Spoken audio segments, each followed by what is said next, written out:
Andrew, welcome to Toronto. Thank you. I was looking this up earlier today, and I only found two running backs in CFL history who had real success from the ages of 35 and on.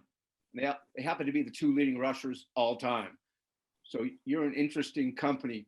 Where do you see yourself at 35, and how productive do you think you can be? Well, I can only judge it off, my last day. My last day was today, my last practice.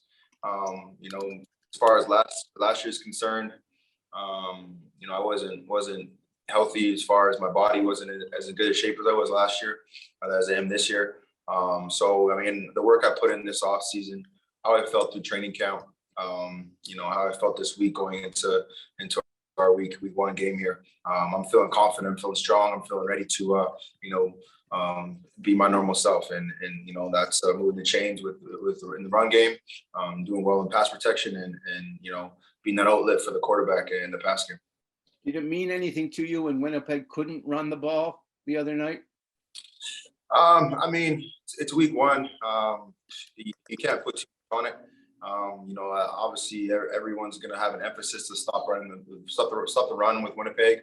They probably run the ball probably the most, than maybe Montreal, but and as a team, it's not just one guy doing it. They're run by committee, but I think ultimately, that's going to be emphasis for defenses to stop, and you can't put too much weight on how things were on week one. So I'm sure they'll figure it out. Do you feel old? I don't feel old, other than some of the conversations in the locker room. I don't really understand what the guys are talking about anymore. I'm getting a little removed from that side of things and some of the music, but I still have a great joy for this game. I still feel excited to be out there. I still have that fire in my belly. And, as far as my recovery and how I'm producing on the field to throw this practice week, I feel like I'm ready to have a dominant season. Do you and Speedy B get any opportunity to control the music?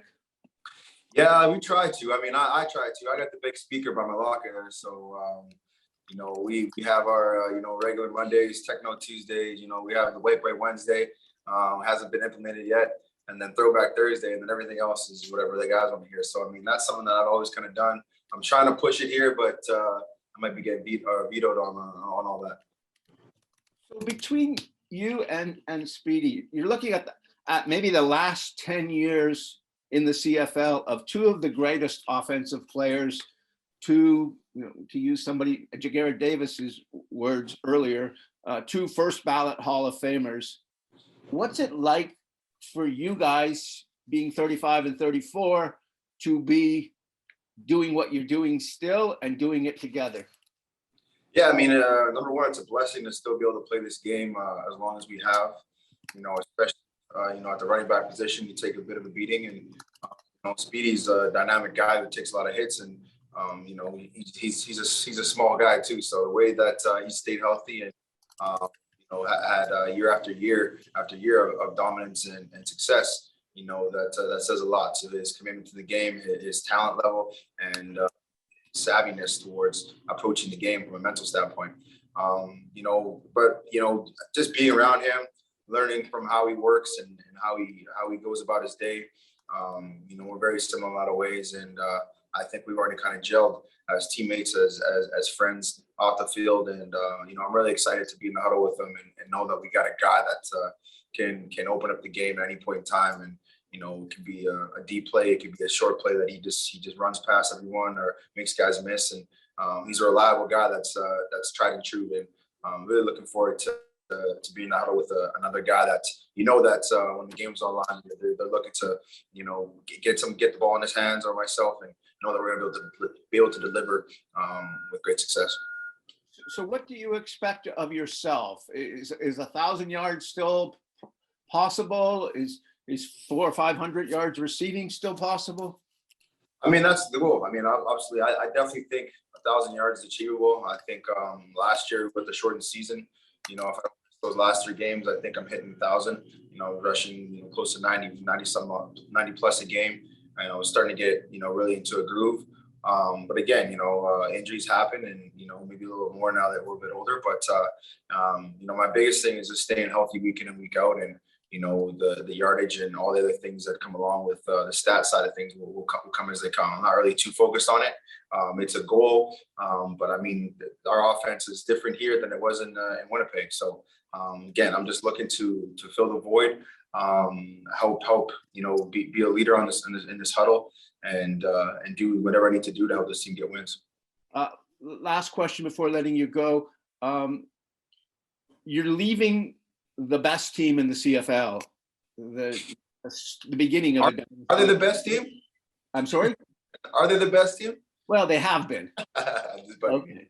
My buddy Osh has done a pretty good job there. Oh yeah. So far. You're leaving a team that's won 2 in a row, and who knows, what the future is. How difficult is it when you've had the kind of run you had personally, when you had the kind of run the team had personally, to leave? Yeah, it's tough. I mean, you're part of something great. When I got there in 2016, they didn't have a winning season the year before. I thought the culture was on the right path. I definitely felt personally, I was a part of something, and we brought in some great players along the way that all fit in great, and I had a goal to bring championships, bring championships back to Winnipeg, and we're able to do that. That's something I set out to do, and was able to be a part of that. So I mean, it's definitely tough to go away from something you built, but I mean, nothing lasts forever, and for me, the opportunity to play there was going to be the same opportunity that I had. And the dynamic might have shifted based on the personnel that they believe in, and the direction that the team was going in. And I found another option, and I'm really happy to be here in Toronto. I'm really happy and excited about the opportunity that Pinball and the organization is giving me, and I'm going to give it my all to be in the Toronto Argonaut and the double blue colors.